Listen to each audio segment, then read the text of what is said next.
একজন প্রবাসী যে কোনো একজন বিদেশিকে একবার জিজ্ঞাসা করো, ছেলে বাপ ছেলেরা জিজ্ঞাসা করো একজন প্রবাসীকে যে টাকাটা জমাইতে কি পরিমাণ কষ্ট,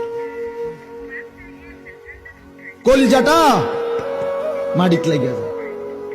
আমি নিজে দেখছি তো অসংখ্যবার হজ উমরার মধ্যে কত মানুষ দেখলাম কি কষ্টে টাকা রোজগার করে, 12 ঘন্টা ডিউটি করে, 12 ঘন্টা টানা, এখানে কোনো ফাঁকিবাজি নেই।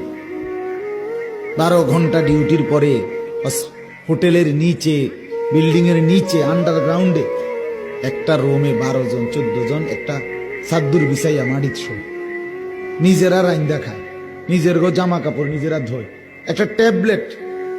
এক ছেলে একদিন আমারে কইতেছে, হুজুর আজ 11 বছর বিদেশ, একটা ট্যাবলেট জীবনে কেউ কোনোদিন নাই কদুর খুল্লা দিব, সব নিজেরটা নিজে করতে হয় হুজুর। কত সময় জ্বরে মাথা ব্যথা, এই পাশ ও পাশ কাতরাই সারা রাত, বিবি নাই, সন্তান নাই, বাবা নাই, মা নাই, কেউ যে একটু আদর করে হাত বুলায় দিব, এই মানুষটাও নাই, কই পাই বসে বলেন ভাই।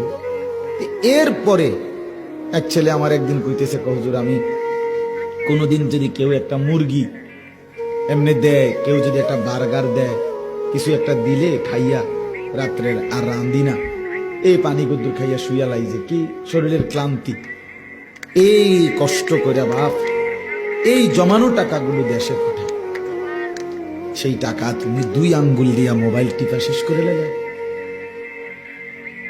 হ্যাঁ, এটার কি কোনো শেষ নাই বাবা? তামাশা মনে করছেন? আহা,